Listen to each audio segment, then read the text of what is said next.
大家好，我是曹卫东。美国的国防部发表了一份就是中国军力报告是2022年度的。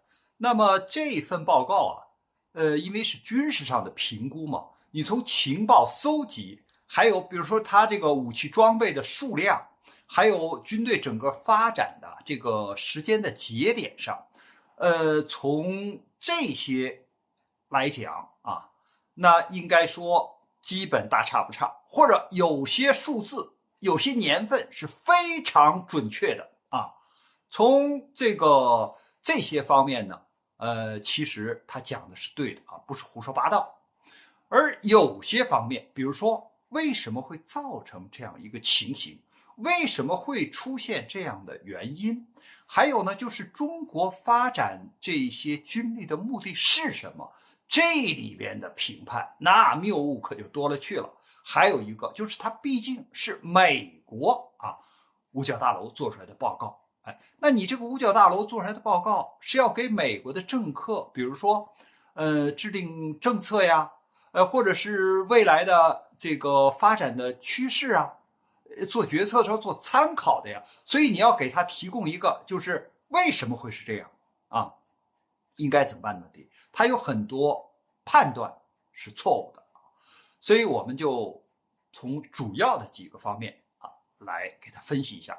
第一呢，他说中国呀要在就是2049年就是实际上我们大家都知道了，那就新中国成立100年嘛，对吧？那要建设成世界级的军队，其实我们讲的非常明确，建设世界一流的军队，这一点一点也没错，可以说1年都没差，就是这么说的，对吧？我们要建设世界一流的军队，他说要建设世界级的军队，对吧？这一点也没差。但是他说呢，你建设这样的世界级的军队是要挑战美国的霸权，这就完全错了。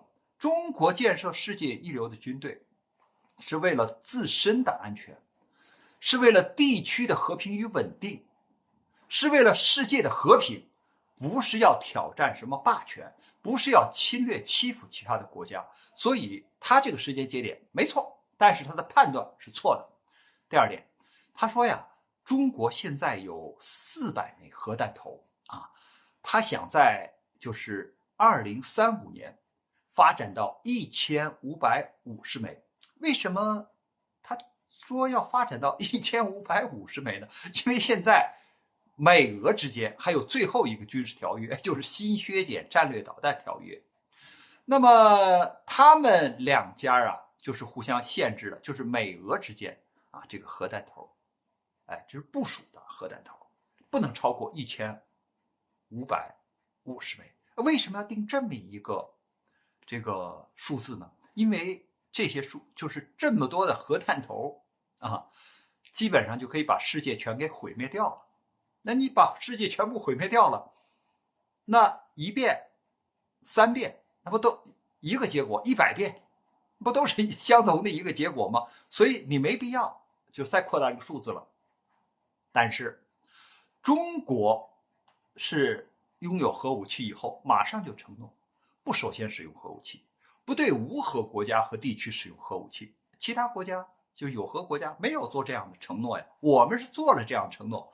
你做了这样的承诺，可是要承担很大风险的，就是你一定是要等到别人打了你，你才能还手。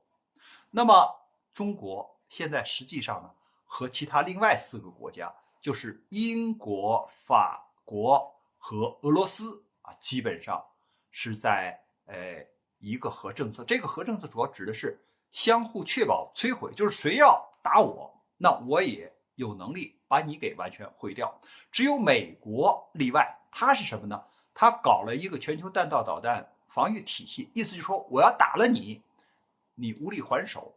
所以呢，这个只有美国是这么一个全球弹道导弹防御体系，但实际上现在也防不住就其他的这些4个国家，因为他们都有能力就是突破你全球弹道导弹防御体系。也就是说，你穿的这个防弹背心是防不住弹的，你要敢打别人开枪了，别人是要把你的防弹背心给打穿的。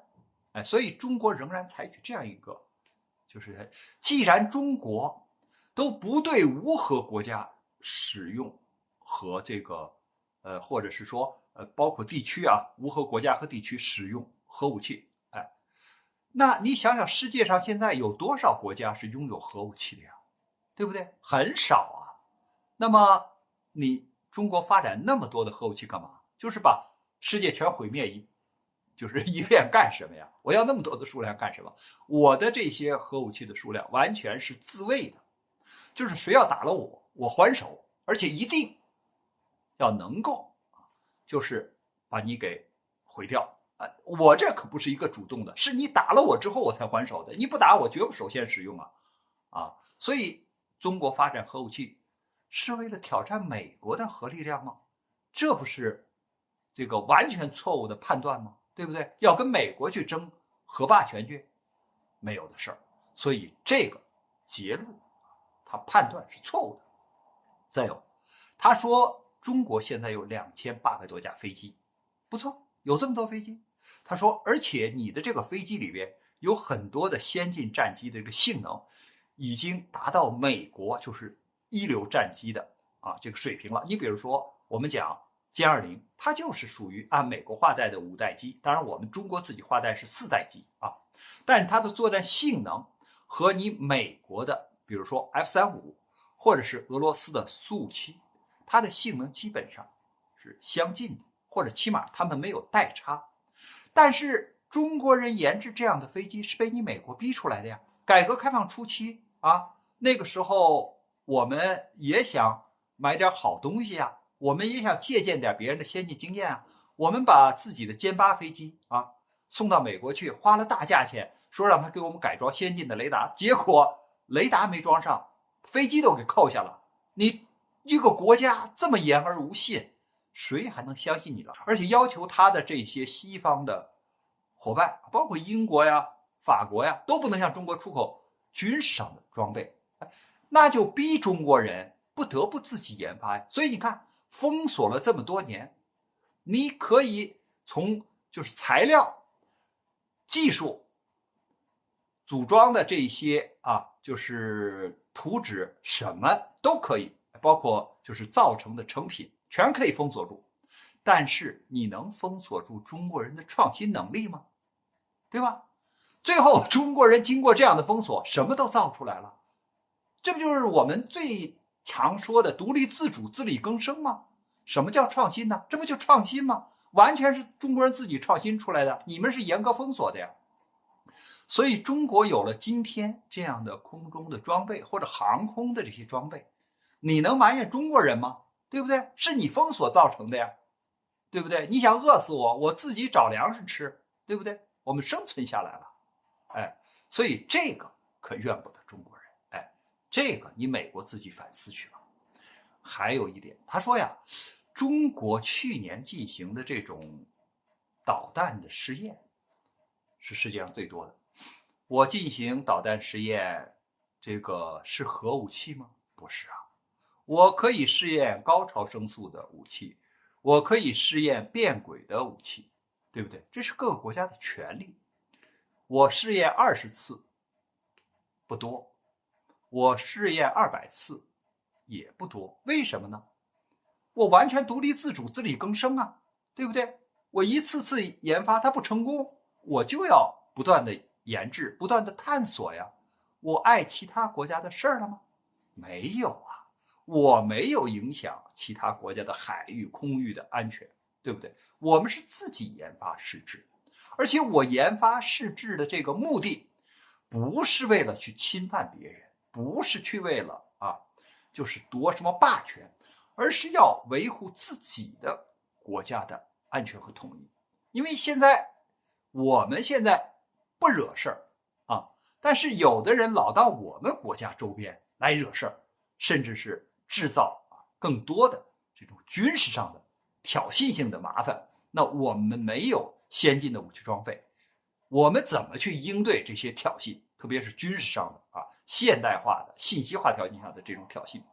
所以中国的这种军事上的发展和能力，他们判断的数字和一些情况没有错，但是他们做出来的这个结论，也就是说，中国发展军力是为了和美国争霸权，中国发展这种军力好像是为了争夺，就是世界上将来军事上的这种霸主去欺负别人，完全错了啊！